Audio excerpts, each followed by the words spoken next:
Good afternoon, everybody, and thank you so much for having me, Chief, Executive Deputy Chief Anderson, Rochester City and community leaders, and most importantly, the men and women of the Rochester Police Department. You know, it takes, I think, true leadership to rise to a moment like this one and to do what you're doing this week. You know, I used to walk into the Oval Office, and President Obama used to keep a plaque on the Resolute desk in that office, and that desk said, "Hard things are hard."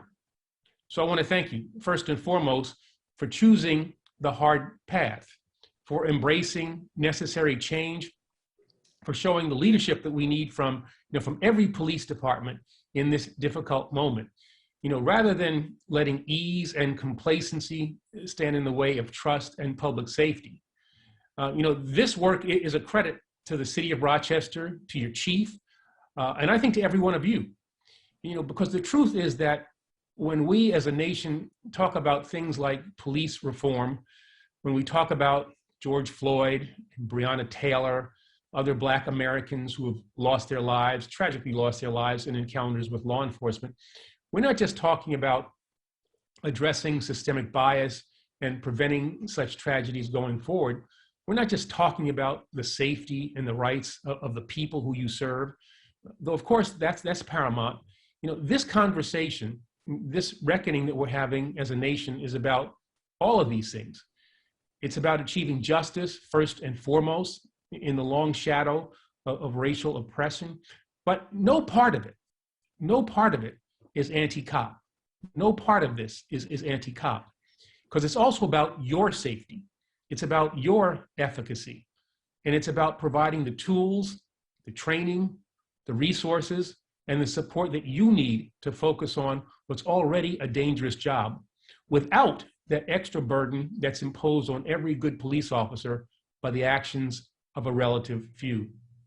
Now, I know this message gets lost in the news cycle, which is one of the reasons I'm so glad to join you today, because the leadership that we need most in this moment is the kind that only you can provide. And by that, I mean people like you, so many brave and dedicated women and men who wear the badge in communities across the country, putting their lives on the line every day to keep us safe. But I also mean you specifically, the Rochester Police Department. You know, with new policies now in place and new department-wide training, whether you're new to the RPD or a 30-year veteran, you're exactly where we need you, on the front lines, the leading edge of a new effort to improve the way that policing works, make officers safer and more effective, and confront an age-old public safety challenge, and that's mistrust, which, no mistake, that can be every bit as deadly as a weapon. Mistrust. When people don't trust the police for well-founded reasons or for no reason at all, even the most routine interactions are more likely to become confrontational.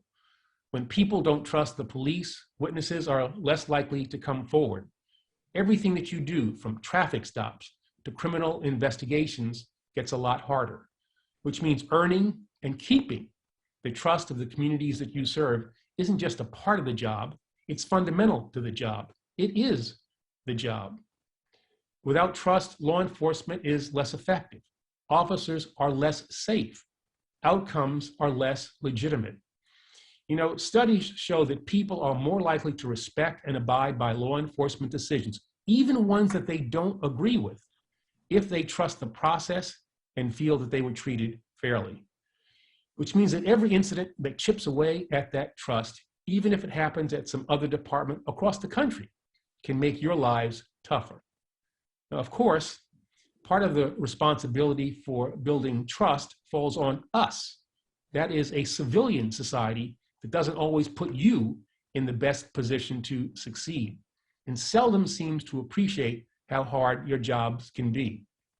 Now, as the chief kind of indicated, my brother's a retired Port Authority police officer, so I know firsthand the worry that your loved ones feel while you're out on duty, especially when the phone rings in the middle of the night. I've spent most of my career as a prosecutor, including 4.5 years as the United States Attorney for the District of Columbia. Now, this was back in the 1990s, when people called Washington, D.C. the murder capital of the United States. And my office was responsible for prosecuting federal crimes as well as local crimes like burglary, assault, and homicide, working closely with the Metropolitan Police Department. Later, as Attorney General, I was called upon, far too often to deliver eulogies for local police officers and federal agents who made the ultimate sacrifice in the line of duty. So I know how few people seem to understand the pressure, the danger, and the unpredictability of the jobs that you do every day. I also know the police encounters we never hear about are the ones where everything goes right and nobody gets hurt. In many cases, thanks only to the quick thinking, the heroic actions, and the extraordinary restraint of outstanding police officers. But here's the thing. The nation owes you more than gratitude and appreciation for your service. We owe you the policies, the training, and the resources that you need to do your jobs safely and effectively. All too often we expect you to be top-notch law enforcement officers and social workers and mental health crisis counselors and nurses. But it's on us to fund social services appropriately so that you can call in the expert backup that you need, or leave certain calls to other responders and go where you're better equipped to make a difference. It's on us to provide the right policies and training so you can walk into any situation as well prepared as possible, no matter what split-second decisions you might be called upon to make. Now, what we're seeing here from the city of Rochester and the leadership of your department is a down payment on this commitment. New and improved training, like the session that brings me here today. New and improved policies on de-escalation, psychiatric crisis intervention, and the sanctity of human life. But of course, not all of the responsibility for leadership in this moment falls on society. The lion's share of it falls on your shoulders. Not because things like inherent bias are unique to police officers. On the contrary, bias is common to every human being. Accountants have implicit unconscious bias, as do airline pilots, astrophysicists, even attorneys general. But unlike the rest of us, you carry the power of the state, along with your service weapon and a monopoly on the use of force into every situation that you step into. And that's why we demand that even on a bad day, every law enforcement officer must clear an extraordinarily high bar in terms of judgment and conduct and split-second decision-making. And yes, we're going to hold you to that bar, because an ordinary day for you often intersects with the very worst moments of somebody else's life, when they're in crisis or in danger, when they're experiencing a mental health episode, when they've been victimized by a crime, or when they've committed one and might pose a threat to others. It's in these moments when a split-second decision could turn tragic that we need you to lead. Lead with your humanity. Lead with your judgment. Lead with respect and with restraint. Lead with honor. This includes any time you might see another officer about to do something that just crosses a line. In that moment, it becomes your job, your duty to intervene. And not just because the RPD's new policy makes this official, because anything less would violate the trust that we place in you, the oath that you swore, and the values that you hold dear. The spirit of service that first led you to this calling, whether that was a week ago or a lifetime ago, and the professionalism, respect, integrity, dedication, and excellence that must always be this department's calling card. Members of the Rochester Police Department, my challenge to you is simple, though it will be far from easy. Do not let this moment, this opportunity pass you by.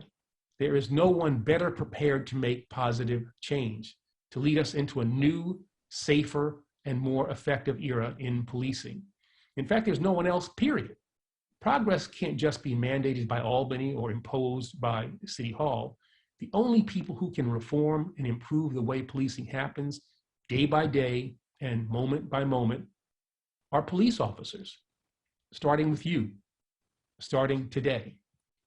So in this effort, I wish you the very best of luck, and I wish you safety and good health. I'm rooting for you. I'm grateful for your leadership. and we are all counting on all of you. So Godspeed on your journey. Thank you very much.